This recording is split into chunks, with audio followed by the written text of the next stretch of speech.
上眼嘅題目啦。咁其實咧，可能大家都諗啊，就係話，咦，咁其實糖尿病咁常見啦，咁其實中醫或者我哋係從呢個嘅視光嘅角度嚟睇，應該點樣去睇糖尿上眼呢個疾病有啲咩嘅叫做預防同埋治療嘅措施咧？咁樣，咁啊同大家咧去多啲嘅交流嘅情況。咁啊，我哋中醫角度嚟講咧，有一個嘅概念叫做治未病。咁治未病咧所講就係話咧，我哋有兩個最大嘅概念嘅。第一個就係話咧，叫做未病先防，就話咦，當呢個病未發生之前咧，點樣去預防佢？第二個咧就係既病防變。好多時候咧，呢一個嘅即係講到糖尿上眼咧，都比較叫中階段或者中後段嘅時間出現嘅一個嘅問題。咁所以其實咧，對於呢一啲嘅糖尿病患者嚟講咧，其實都比較一個持續性嘅影響。咁點樣去做一個嘅預防，或者點樣做一個叫做改善嗰個視力咧，都好關鍵嘅一個做法。咁其實對於糖尿病嚟講啦，可能大家都有啲少少嘅人嘅概念啊，究竟有啲乜嘢嘅常見嘅症狀，可能同啲糖尿病相關嘅咧咁樣。咁啊成日都講叫做三多一少，所以講就係話多食多飲多尿，物體重去下降嘅。咁其實除此之外咧，仲有一啲嘅情況，包括可能話好容易攰啦，同埋好容易受呢個感染嘅機會啊。咁所以其實咧，對於糖尿病患者嚟講咧，其實唔單單係一個例如視神經嘅影響嘅，而係身體唔同嘅地方，包括可能係話有時聽過話啲糖尿腳啊，或者可能唔同一啲嘅容易感染嘅情況，受傷害嘅話好難預測，都有一個相關嘅表現咧出現到。咁我哋點樣知道其實糖尿病個指標係點樣去衡量嘅咧？咁樣咁一般嚟講咧，若以香港或者以呢個華人地區嚟講咧，咁其實糖尿病嗰個嘅空腹血糖嘅數值咧，大過7係一個叫做標準。咁而呢個嘅多數比較精準嘅話咧，可能透過呢個嘅糖化血紅素咧，去因為 HbA1c 咧會比較叫做精準少少去到個嘅判斷嘅。咁多數嚟講就係大概6.5啦咁樣。咁所以有啲時候大家都會諗就係話，其實我宅街仔或者6.0嗰啲時候係咪都係叫糖尿病啊咁樣？我哋叫糖尿病前期嘅情況。咁喺咁嘅情況之下咧，其實都有啲嘅影響㗎啦，已經你需要關注嘅。咁其實真係假設有啲朋友仔真係唔知道喎，可能食多咗，可能飲完酒之後突然之間爆發一啲眼嘅情況嘅時候，咁應該點樣去舒緩或者點樣處理咧？咁樣，所以你需要知道就係話其實糖尿病咧都有分到唔同嘅類型嘅，咁有分別對可能就一型啦、二型啦，同埋咧有啲唔同可能生理狀況之下出現嘅糖尿病嘅情況。咁一型所講咧，多數咧就比較係年輕嘅時候發病啦，同埋咧需要用胰島素咧去處理呢個血糖嘅情況㗎。同呢個咧肥胖關係唔係咁大嘅。係啦，相對係比較少數嘅糖尿病患者咧，出現呢種嘅情況。較多嘅咧係呢個，因為咧係呢一個有飲食上面嘅不節啦，或者可能唔同嘅生理因素，導致咗出現呢一個二型嘅糖尿病，多數同呢個肥胖相關嘅。咁其他有咩情況會出現糖尿病㗎？不過可能就係話咧，用一啲嘅你有可能妊娠嘅期間啦，可能受藥物嘅影響啦，或者有啲唔同嘅疾病，可能做咗一啲嘅手術之後咧，都有機會出現個糖尿嘅機會嘅。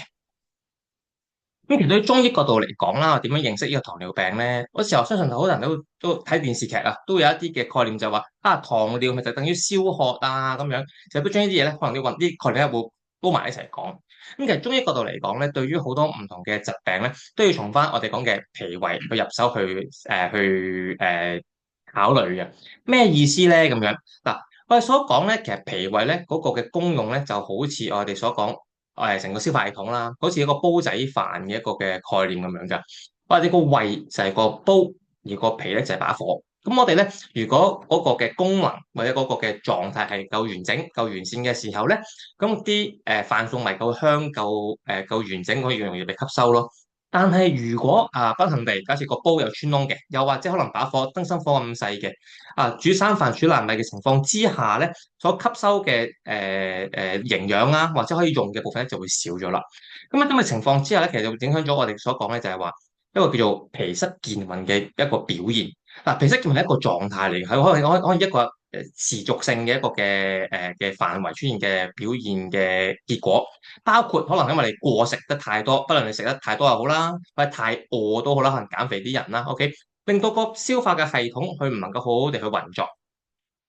第二，可能咧隨住環境嘅濕氣啦，或者可能你食嘅食物，譬如可能好多黏滯嘅嘢嘅，奶啊、糯米糊頭啊，或者可能有啲比較特別容易 gel 口，特別可能難消化嘅嘢啦。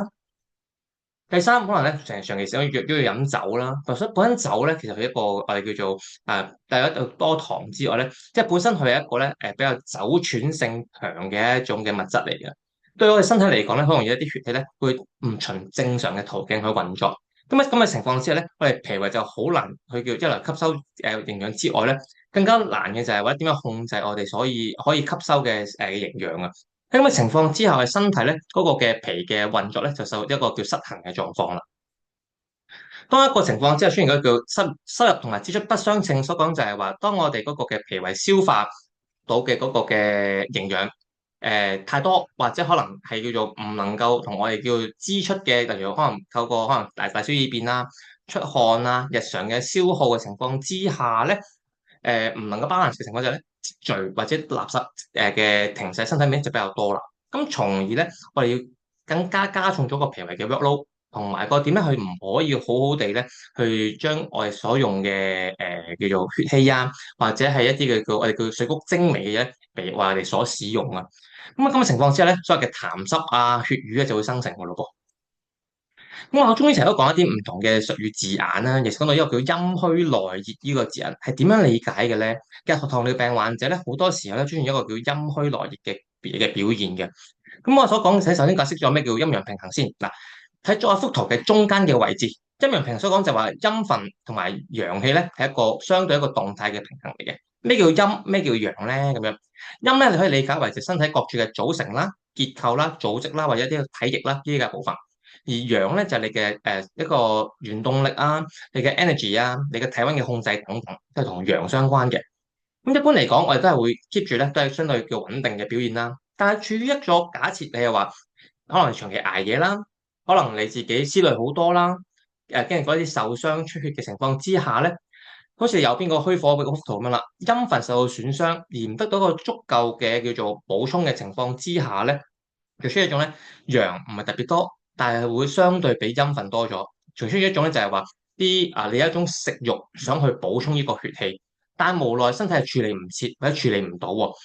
長期以來咧就變咗身體出現一種咧就係叫做啲可能話啲潮熱啊、盜汗啊，或者一啲咧瞓覺瞓得唔好嘅表現嘅。咁呢啲嘅表現同埋呢個糖尿咩嘅關係咧？就係因為頭先我所講嘅就係話，假設你脾胃已經受傷，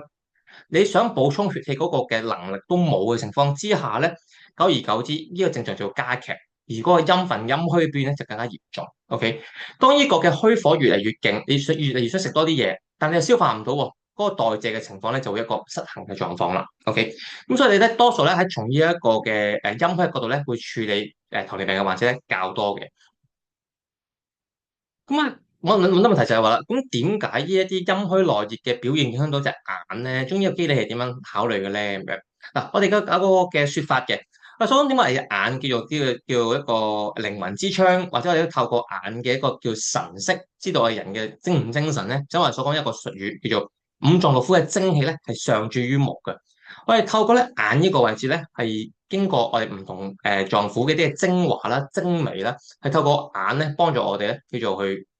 顯露出嚟。仲有我哋可以透過眼嘅嗰個嘅神色啦，或者叫透過眼嘅嗰個視力咧，知嗰個人咧健唔健康嘅。所以反觀而言，去反推翻就係話咧，假設如果你長期處於陰虛內熱嘅表現嘅時候咧，身體可以用嘅精微就會少咗，同時間我哋供應俾隻眼可以用嘅營養亦都少咗。咁眼都一個器官嚟嘅啫嘛，佢需要供應噶嘛，佢唔夠用嘅時候，自然係就被一個叫做傷害啦，或者叫做一個叫做萎縮嘅情況啦。喺一個概念需要知道嘅就係身體裏面咧，一定好聰明嘅，我哋嘅設計就係咧，有一啲重要維生嘅器官，例如我心肝脾肺腎嗰啲地方咧。係會提供咗最重要嘅精華咧，俾佢哋用咗先嘅。頭面啊、手腳啊、四肢啊，唔同嘅五官嘅位置咧，相對比較遠端，叫一個叫做遠嘅地方啦。OK，供應就會少啲。咁所以咧，如果假設五臟六腑個位置出現咗啲嘅問題，出現咗啲嘅病嘅時候咧，我哋嘅眼就可以最直接見到一啲嘅唔同嘅反應啦。所以我哋喺中醫角度嚟講咧，都有啲唔同嘅叫眼科嘅診症方法。透過眼嘅唔同位置，包括可能係眼呢個嘅叫做瞳孔啦，呢個嘅眼白啦、眼簾啦等等嘅位置咧，去判斷究竟你人咧精唔精神、健唔健康咁樣嘅。咁接住落去咧，就交俾阿 Jack 咧講一講就係話，從驗證視光師角度咧，點認識呢個糖尿上眼啦？嗱，阿 Jack 係，大家好，聽唔聽到啊？，OK，可以係咪？咁咧，我哋下一張 slide 啦，講下少少自己背景咧，我係視光師啦，咁理工大學畢業，咁從事眼科視光嘅行業咧都好多年嘅，廿幾年咁。咁我哋好多日常檢查裏面咧，都會發現有啲時候眼睛出現啲毛病啊，睇嘢唔清楚啊。咁好大有部分嘅人咧，係本身佢知道自己有糖尿病啦，或者係唔知，但係透過檢查之後咧，發現到糖尿病出嚟。咁今日我主要嘅內容咧，我哋會講即係糖尿上眼嘅一啲相關嘅情況啦。咁當然都會有啲圖片你會睇到，可能即係都即係有啲核突嘅，咁大家要小心下。咁呢幅就都核突嘅，因為嗰陣時好肥嘅嗰陣時我，咁我肥胖咧係佔咗有即係話糖尿病嘅人咧有90%咧都係肥胖嘅。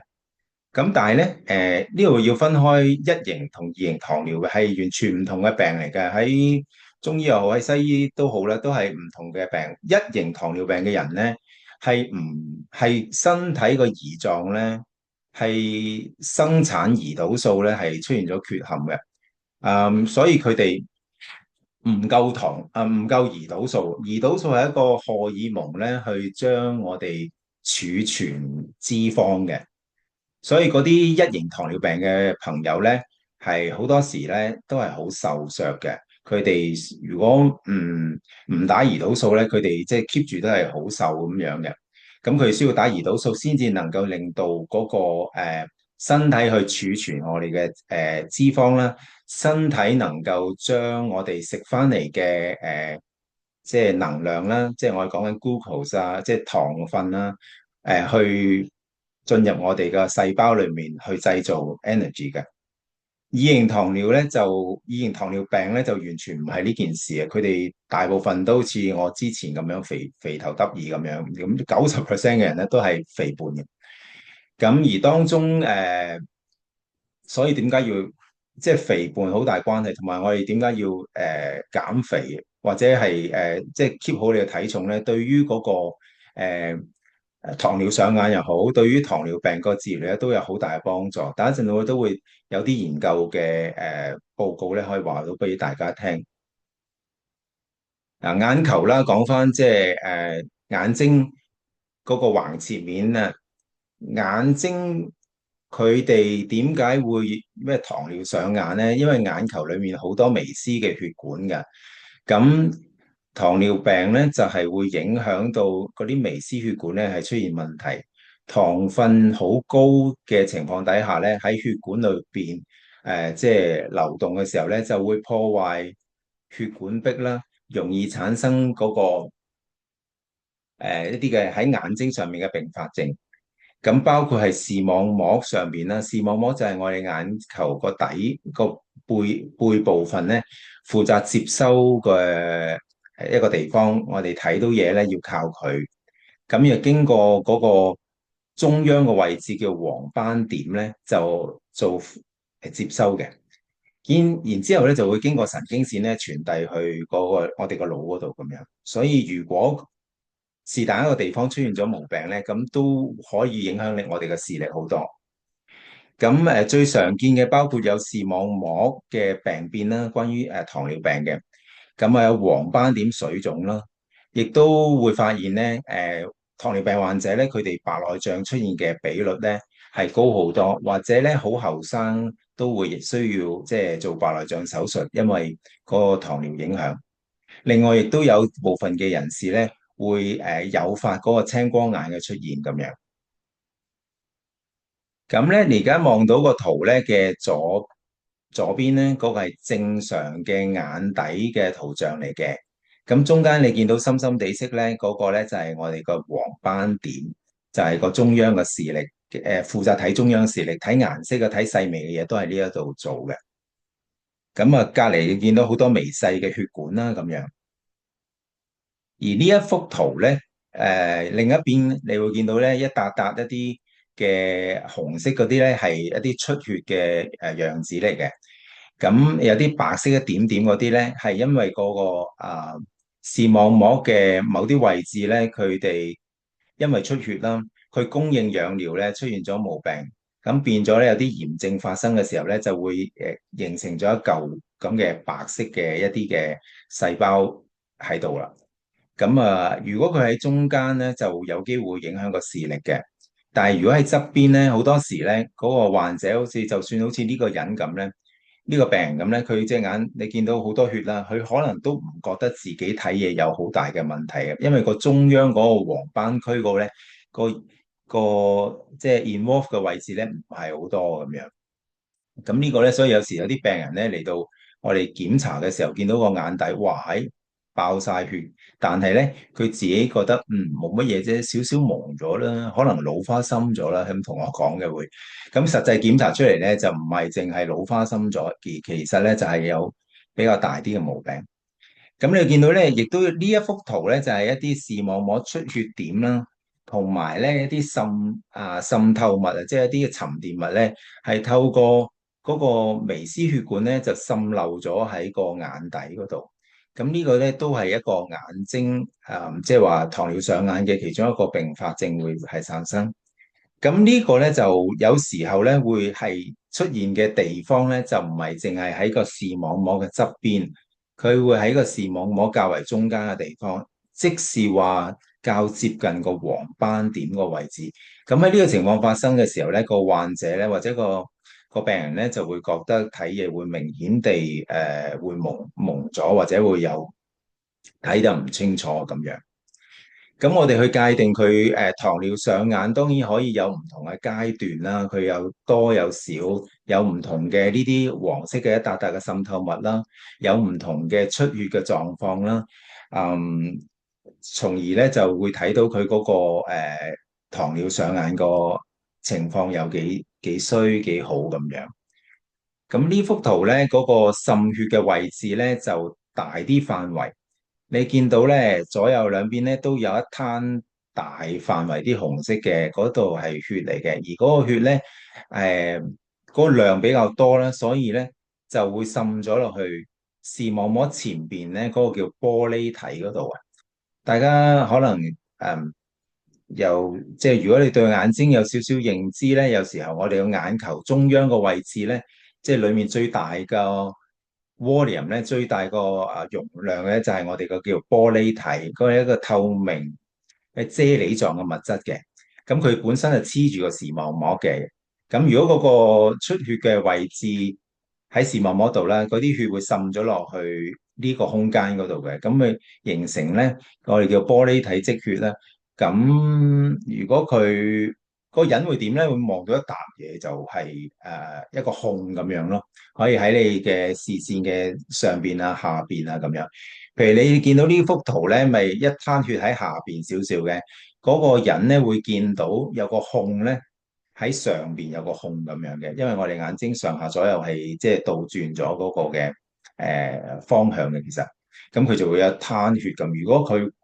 咁啱下，譬如今日有呢個問題嘅，咁佢即時就會 feel 到咧，感覺到咧一突然間咁一灘血喺前面，佢唔會覺得係一灘血嘅，佢突然間一個控一個影咁樣會出現啦。咁呢啲咧就係比較明顯啲嘅情況啦。咁個患者都會比較即刻會知道咯。呢個咧係個眼底嘅圖咧，係個患者咧就做咗一啲嘅激光，即係鐳射嘅一啲嘅治療嘅。咁喺個視網膜嘅側邊咧，你見一笪笪一笪笪咧，嗰啲咧就係打完激光之後咧一段時間一啲嘅疤嚟嘅。咁最主要做呢個動作嘅目的咧，就係因為咧糖尿上眼咧，佢哋即係會增生咗一啲叫新生嘅血管喺度嘅。咁嗰啲新生嘅血管咧就容易啲會爆裂，就容易啲會出血啊，呢啲情況。咁避免呢啲情況發生咧，咁喺西醫嘅角度咧就會透過一啲激光咧，將嗰啲微絲血管咧就將佢打死咗佢咁樣。同一時間咧，佢側邊嗰啲嘅細胞，即係健康嘅細胞，同樣地都會受着嗰個激光嘅影響咧，而即係死咗啦一部分。咁由於我哋個眼睛咧視網膜負責接收噶嘛，但係視網膜嘅中央咧就係負責大部分我哋睇嘢嘅主要嘅，而側邊嘅影響咧相對會細啲。咁其實呢一個少少一個消極嘅做法，因為咧佢令到嗰個視網膜側邊嘅細胞死咁一啲，所以佢個身體嗰部分嘅細胞消耗需要能量啊、需要養分嘅咧，相對會少咗。是呢個情況底下咧，佢嗰個新增嘅血管出現嘅機會咧，亦都會減低。咁係有兩個唔同嘅原因去打呢個激光嘅。好，大家睇下呢幅圖咧，有 A、B、C 圖，大家睇下邊一個係唔正常嘅咧？邊個係正常嘅咧？大家可以打啲字出嚟睇下喎。係啦，咁啊，我哋講黃斑點水腫。如果頭先大家都有留意到咧，中央個位置咧，暗暗地、深色少少嗰個位置咧，就係黃斑點。咁黃斑點水腫咧，顧名思義咧，就嗰個位置咧，就係有腫脹嘅情況。咁佢係咪真係水嚟嘅？佢可以唔係水嚟嘅，其實佢可以係血啦，或者我哋血裡面嘅血清嗰啲沉澱物咧滲漏咗喺嗰個空間嗰度咧。咁呢個情況我哋都係叫做黃斑水腫。咁喺青光喺糖尿病嘅患者裏面咧，佢哋個出現嘅機會咧係相對會高啲。健康嘅眼睛咧就係 A 嗰個圖啦，即係 normal 冇事嘅。而 B 嗰個咧都係有少少問題，不過佢未有呢個水腫，即係未有黃斑水腫嘅情況。而 C 嗰個咧就係已經有呢個黃斑水腫，你會見到佢啲細小嘅血點咧，即係紅色嘅點點同黃色嘅笪笪咧，都係好接近喺嗰個黃斑區嗰個位置嘅。咁我哋界定，因為點解要界定呢個黃斑水腫咧？因為黃斑點負責中央視力，如果嗰個位置有水腫咧，佢個視力個影響咧就會相對會大啲。如果喺側邊咧，個影響相對會細啲。所以咧，我哋一般會緊張啲喺中央個已經係受到影響。而家咧，你頭先見嗰幅圖咧，就好似都幾難去分邊個係正常啊，邊個有冇水腫。但係現時嘅技術或者現時檢查嘅技術咧，好多時咧就比較可以咧係更加快捷或者準繩咁樣咧睇到佢究竟有冇黃斑水腫，因為可以透過一個儀器叫做 OCT 掃描咧，係將個黃斑區咧去清楚咁呈現到俾我哋一個 3D 嘅圖咧，睇到佢邊個位置有水腫，邊個位置有啲唔同，有幾多咁樣，就係一個咁嘅掃描，可以更加清晰話到俾我哋聽。你見到右邊嗰個圖嘅係黃斑區一個橫切面嚟嘅，咁啊中間拱起咗嗰個咧，其實黃斑區嘅其中一個位置咯。咁啊，佢可以一個位置有，或者幾個位置都出現一啲嘅唔同大小嘅水囊，都會有呢個情況。咁對於個眼睛個視力嘅影響就會有唔同嚇。咁越大範圍，當然影響就會越多啦。咁樣，如果嚴重嘅患者，如果佢自我檢查嘅時候咧，望嗰啲格仔咧，都會見到有變形嘅。大家各位，如果望下呢個熒光幕，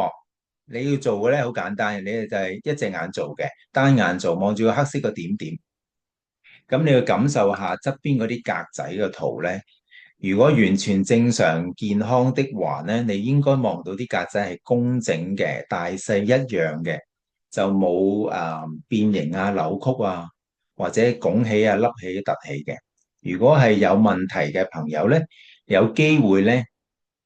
係見到唔同嘅樣子啦，可以係 lift 咗落去啦，可以係拱起上嚟啦，可以係某個位置巢咗少少啊，震震地啊咁樣都會有。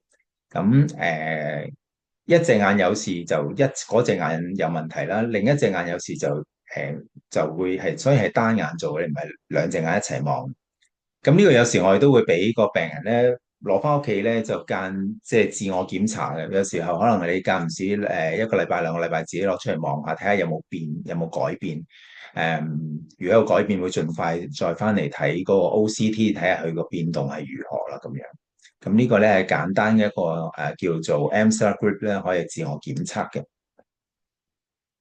另一樣會影響嘅就係白內障啦，糖尿病。糖尿病嘅患者咧，我哋發現佢平均咧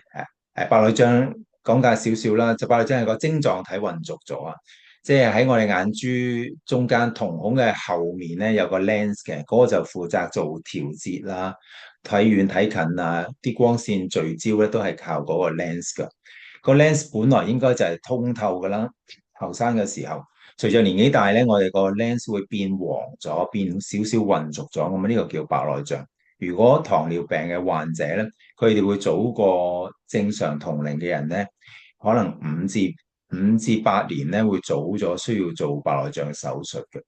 咁所以嗰個影響都係幾明顯嘅。如果控制血糖嗰度唔好，或者個糖尿病越嚟越差咧，咁你會見到呢個圖嗰個混濁白白地色個位置咧，就係個 lens 個晶體混濁嘅地方啦。咁其中一個我哋需要留意，因為當你有混濁嘅晶體嘅時候咧，你睇嘢當然會有影響。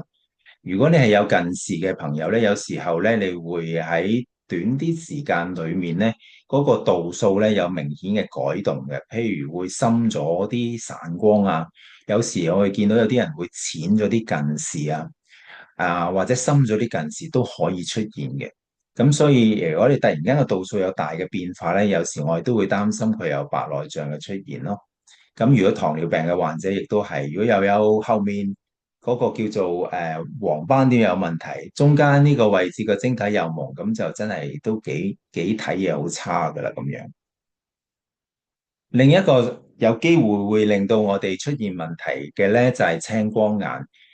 咁由於糖尿病會影響啲微絲血管啦，而啲微絲血管如果供應養料啊、供應氧氣俾我哋唔同嘅器官出現咗毛病嘅時候咧，就會產生一啲某啲組織會出現缺氧嘅情況。喺眼睛度咧，相對脆弱咧係我哋個視覺神經線。視覺神經線咧，你睇幅圖咧，就係個腦部嘅一個伸延啊。我哋望到嘢之後咧，就會經過神經線咧。就轉化，即係將個信息就傳遞去個腦嘅後邊啦。咁我哋先至真係睇到嘢嘅。如果條神經線因為某啲嘅原因佢個養料供應得唔好，佢快過正常咁老化或者死亡咧，咁我哋望到嘅嘢就唔能夠完完整整傳遞去到嗰個腦嘅後面啦。咁即係睇唔到啦。咁呢個病咧，我哋叫青光眼。咁一般會影響個視野側邊先啦，然之後去到最後先會影響中間。咁糖尿病嘅患者患青光眼嘅機會咧係相對會高啲。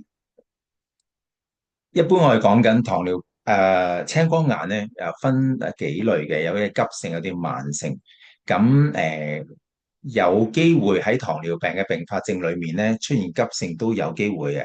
急性嘅通常咧就係嗰個眼睛裏面咧嗰個去水嘅位置咧係淤塞咗，即係塞住咗，咁令到個眼壓咧就飆升。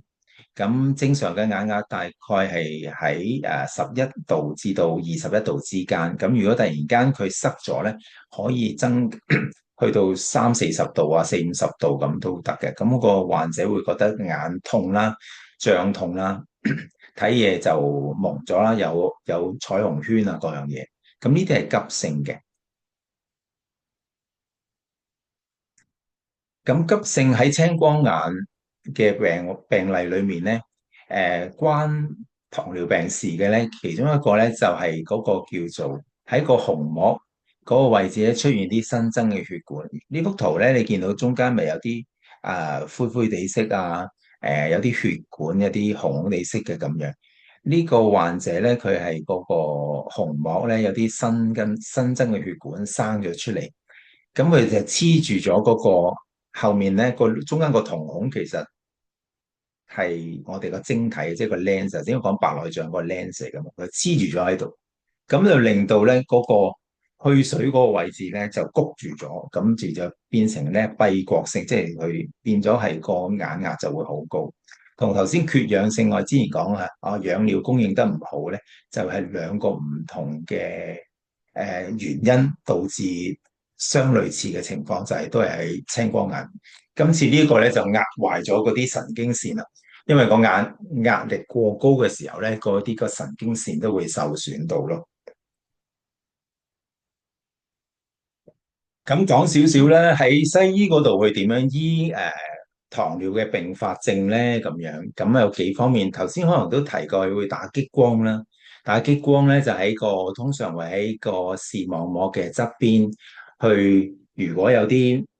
新增嘅血管已經發生咗，咁佢會打咗佢，就令佢唔好繼續再生出嚟啦咁樣。而家多會用咧就係一啲嘅叫抗血管內皮細胞生長因子，好長啊個名。其實咧就係一啲針藥嚟嘅。打針打喺個眼裏面，其實咧就打喺個玻璃體嗰度，等佢滲透落去個視網膜嗰度。嗰個藥咧就有幾個功能嘅，佢會令到嗰啲新增嘅血管咧係快啲謝咗死嘅，係減低個新增嘅血管，咁從而咧舒緩嗰個病變，即係視網膜病變嗰個嘅病情啊咁樣。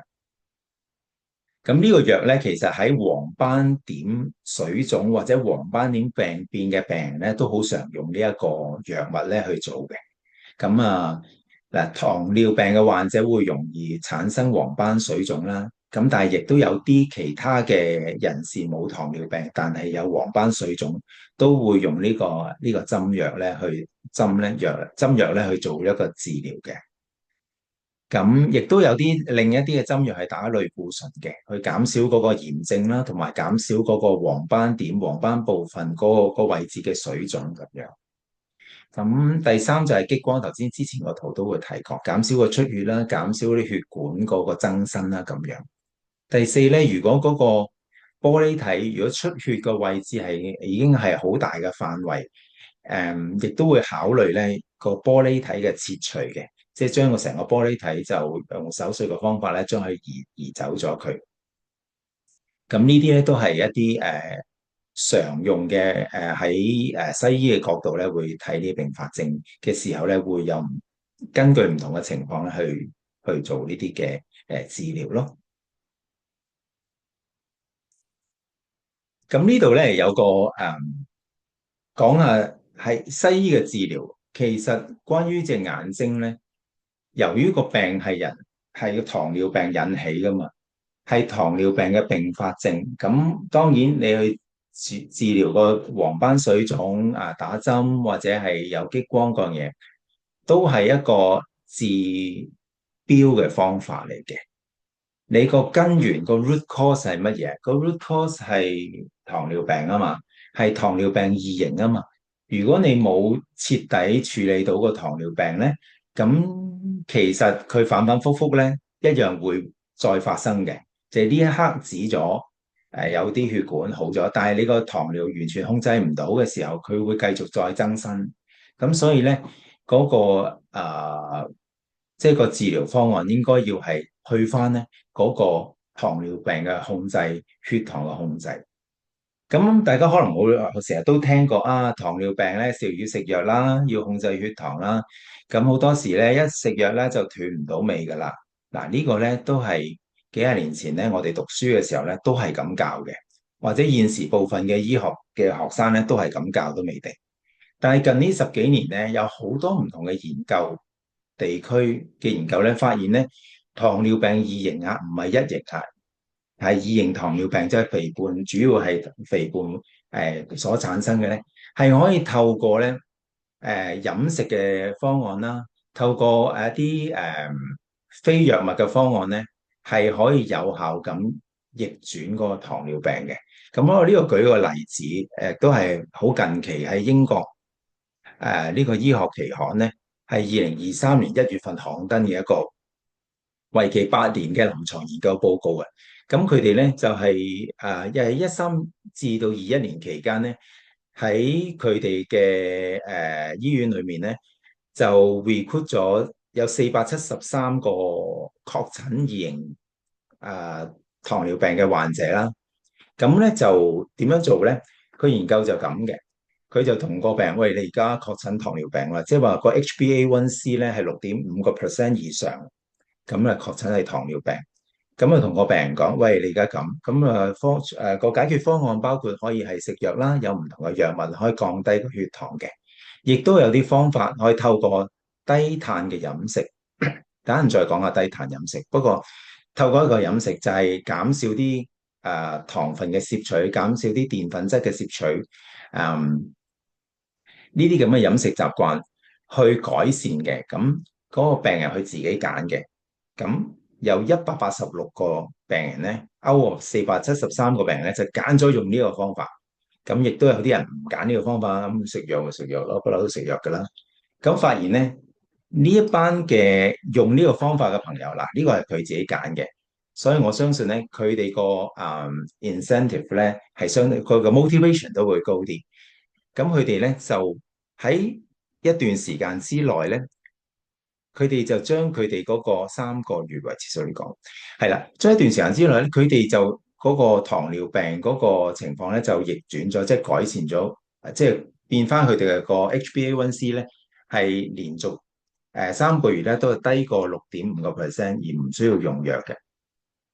OK，咁喺一年裡面確診嘅患者咧個逆轉率啊有77%，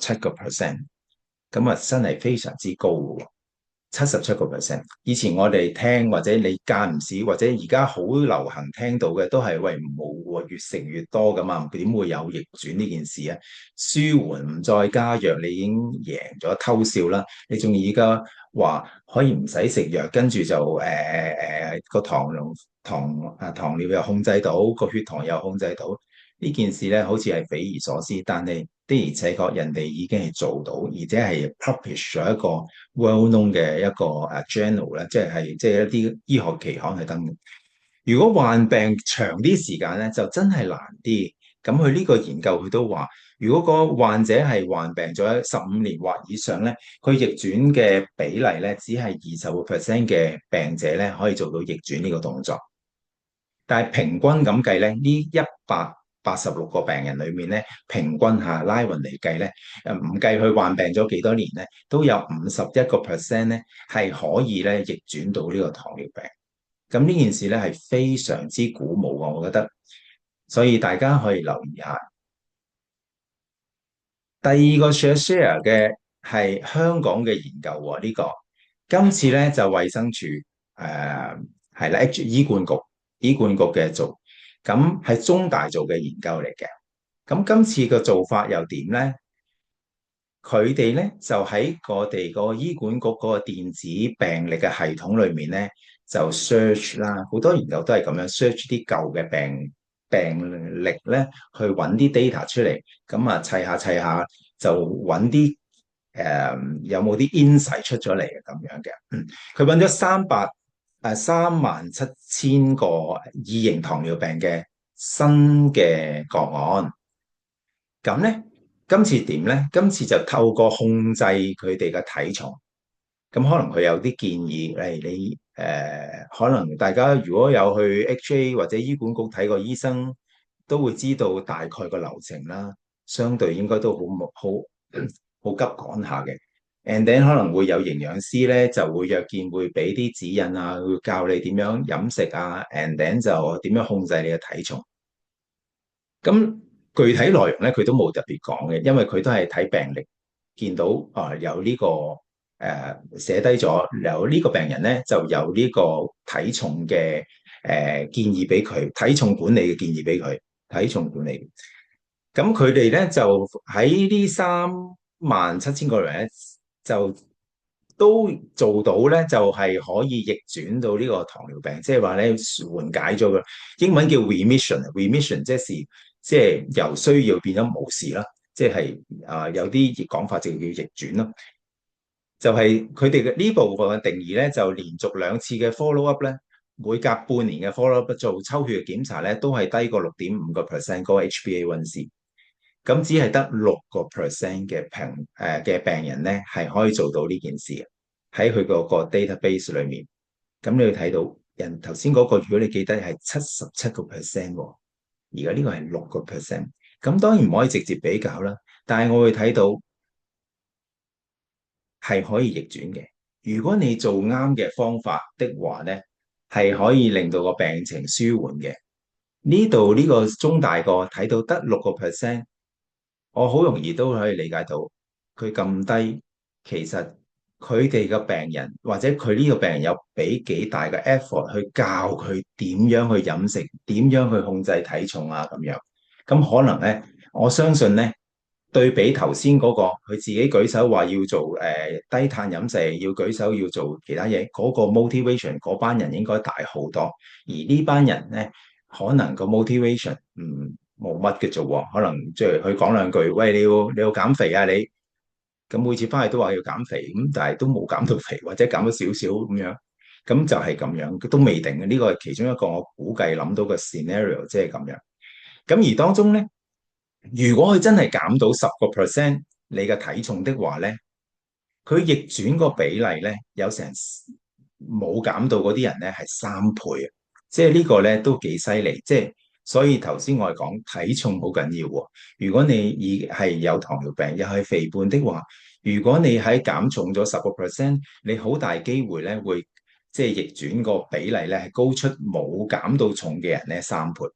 如果你減重冇咁叻喎，減咗5%至10%嘅患者咧，喺佢呢個研究嘅顯示咧，都有叻咗2倍嘅逆轉嘅比例都高咗2倍，好嘛？咁點解咁重要咧？就係因為咧糖尿病咧整體個死亡率咧係會高好多下嘅。如果你個糖尿病控制得到咧，你個整體個死亡率嘅減低你死亡嘅機會咧係減少咗30%喺佢呢個 study 裏面。所以呢個點解咁重要？點解要攞出嚟分享咧？就係因為你會睇到再唔係話要長期食藥食到你死咁樣，食越深，越食越犀利。其實係如果用啱嘅方法係可以逆轉嘅，亦都可以即係過得好好咁樣。點解我有咁嘅啟發咧？幾年前咧，如果你有啲朋友識我，或者都會見到我頭先嗰幅相，嗰幅相都好近期，係幾年前嘅事嚟，疫情前度啦。我都係肥仔嚟嘅，相對嚟講，咁我有一次唔知點解咧，聽咗一個講座，就係呢個許志忠教授嘅一個講座啊，佢分享佢嘅經驗啦。呢位教授咧係喺多倫多大學做醫學院分子遺傳學嘅。咁其實對於佢嚟講咧，咁佢講呢個題目咧就即係更加吸引我去聽咁。我呢個勁人喎，教授講咁樣。咁我聽佢嘅內容，佢就係講斷食嘅當時。咁斷食其實係即係你選擇某段時間唔食嘢，某段時間食嘢。假設係有唔同嘅方案，有唔同嘅方法嘅。咁呢度唔詳細再講。不過佢講斷食點樣去透過斷食咧，去改善我哋嘅身體狀況，減重之餘咧，改善個糖尿病嘅情況。咁佢都係一個例子咧，係透過呢個方法去幫手。咁佢有幾本書嘅，我都係睇咗佢幾本書。有關於飲食個習慣啊，食嘢嗰度呢度咧，大家有興趣咧可以 capture 翻去書局啊買一啲書嚟睇下，或者去上網 search 下佢個 video，可能都會揾得翻佢個 video 嚟聽翻佢講佢嘅親身嘅經驗。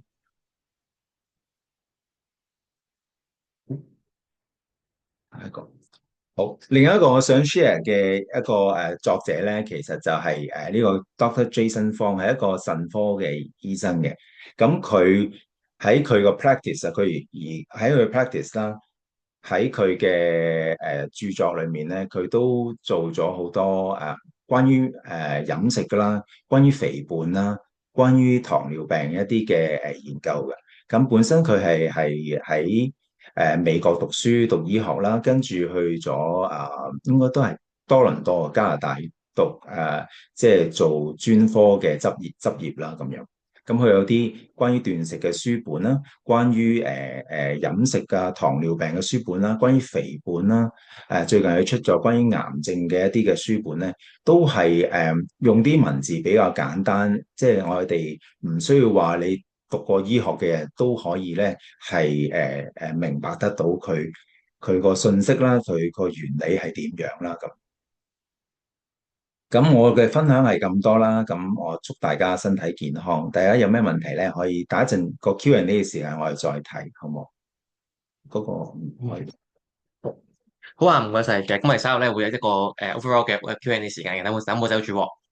咁咧我都講下少少啦，關於中醫嚟講有啲乜嘢嘅自救簡單嘅方法咧，幫助到呢個眼睛改善嘅情況咁樣嘅。咁第一個咧都會講一啲講啲茶飲啦，大家問煲啲咩飲會好少少咧咁樣。咁我哋好多時咧都會講一啲咧明目嘅一啲嘅藥材啊，咁包括咧可能有杞子啦、菊花同決明子三樣嘢咧，本身咧都係對呢個肝經啦，同埋一個清一個嘅虛熱咧，清一個嘅風熱都係比較好噶。咁咧而杞子本身喺個養肝效果都唔錯。咁所以整體嚟講咧，可能時不時嚟講一個叫做當水咁飲，或者煲係當一個嘅叫做飲料咁樣飲咧，係一個唔錯嘅選擇。咁另外咧，其實除咗話一飲之後咧，亦都係可以咧做一啲藥材咧，做一啲嘅分目嘅一個嘅動作㗎。咁就可能係煲啲菊花啊、杞子嘅水啦。咁之後咧嗰陣嗰啲嘅煙熏嘅味道，或者直接用嗰啲嘅水蒸氣咧嚟熏隻眼。咁當然唔係直接望㗎啦，始終佢會辣親啦，係咪？或者話嗰個眼會唔舒服啦。如果點咧就係話嗰個嘅蒸氣啊，可以叫等隻眼睛有多啲嘅血嘅供應啦，同時咧去舒緩到。透過嗰個藥性嘅味道去幫助我哋咧，叫做入翻入我哋嘅眼當中有個相應嘅叫療效咁樣嘅。咁另外咧，我哋都有啲唔同嘅常嘅穴位咧，係都建議俾大家咧去多啲去按壓。咁包括咧就係入圍住眼去撳咯喎。咁第一個咧就係太陽穴，太陽穴邊度咧就喺眼眉對下啦，一個凹位嘅位置啦，呢個太陽穴。OK。咁第二個睛明穴咧就喺我哋嘅眼內黐嘅位置。OK。咁咧就喺呢一個眼內呢個當當位。OK。高少少有個凹點嘅。OK。咁幫助咧明同呢個嘅叫做泄熱嘅效果。咁第三個叫讚足，咁讚足咧就係我哋眉頭嘅位置，OK，中間條眉咧就叫魚腰，後面就叫絲竹空，係啦，即係啱眉尾嘅位置啦，OK。咁而外眼角咧呢個嘅童子尿嘅穴位，OK，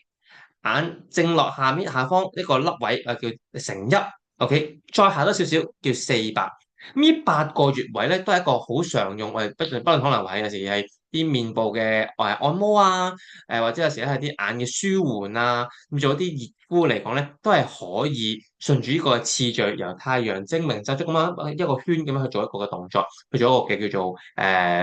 促進個眼周嘅一個嘅血液循環啦，幫助疏導個眼周一啲經氣嘅功用咁樣嘅。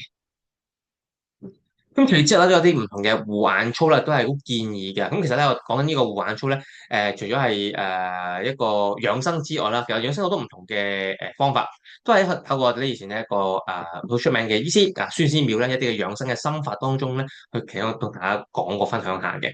咁當護眼操咧，其實係透過咧就係喐動眼嘅唔同嘅角度啦，盡量咧等控制眼唔同喐動嘅嗰啲肌肉咧，得到一個叫做伸展同埋舒緩嘅情況。咁包括可能就係用力眨眼啦，OK，眼兩邊平移咁樣去叫做喐動啦，OK，上下移動啦，4個角落頭咁樣去望啦，轉圈圈，同埋咧用個手心搓暖咗之後咧敷一眼咁樣嘅。OK，咁咧透過呢啲唔同嘅動作咧，都係促進翻，例如話等啲眼嘅肌肉唔好咁緊，同埋同時間咧去呢個嘅促進個眼周局部嘅一個血液循環，從而咧帶走一啲可能話一啲啲病理產物啊，或者幫助咧嗰個嘅眼嘅舒緩咧更加有利嘅。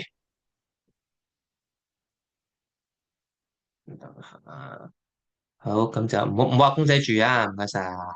好。好，咁除此之外咧，亦都可以建議一個浸腳啦。咁其實浸腳，大家諗，浸腳同隻眼有咩關係咧？咁樣嗱，好多時候咧，首先講到就係話，其實係因為身體體內嘅一啲嘅血氣啦，唔夠供應俾我哋咧頭面啊四肢嘅地方啊嘛。咁而我哋腳咧，其實有好多唔同嘅穴位，包括可能腳腕嘅一個嘅三陰交、腳板底嘅湧泉等等咧，都係腎經同埋肝經相關嘅穴位嚟㗎。咁多咗一啲嘅刺激同埋一啲嘅叫做按揉嘅情況之下啦，甚至可能泡腳呢個熱嘅方法咧，將我哋血咧可以更加引到去肝同埋腎相關嘅位置，從而做一個叫做咧叫做明目啦，同埋一個咧叫做舒緩一個嘅肝氣，唔好咁鬱滯嘅情況咁樣。咁所以對於如果一設好似頭先 Jack 所講一啲可能係水腫啊，或者黃斑水腫啊，或者可能係一啲眼裏面有淤血嘅情況之下嘅朋友仔咧，一定係幫助嘅。咁浸腳咧有啲小巧妙啦，當然包括可能就係話水溫唔使太熱嘅，可能40零度左右沖涼嘅溫度啦，唔好燙傷。其實糖尿病患者特別嗰個溫度咧特別少少控制啦，唔好太熱，因為可能嗰個嘅末梢神經唔係咁靈敏嘅情況之下咧，有機會可能會燙傷都唔知道嘅。第二啦，當然皮損情況之下就唔好浸啦。咁而浸嘅時候咧，注意翻個時間，唔需要太長，around 可能係2個字到咁就夠噶啦。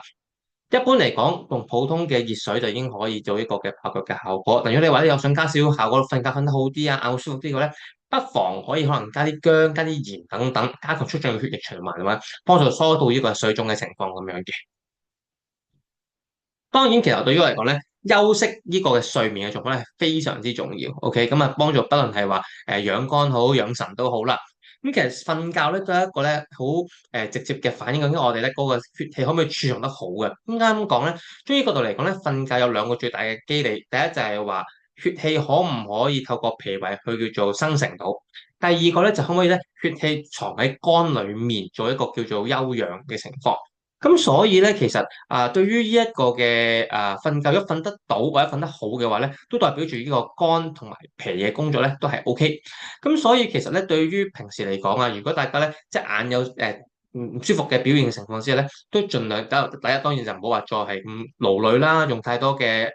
眼神啦，或者係成日掛住望嗰啲嘅 screen 啊 mon 嘅情況啦，係咪？咁更加關鍵就係話，如果可以瞓覺嘅話，盡量補充呢個休息嘅情況都好重要嘅。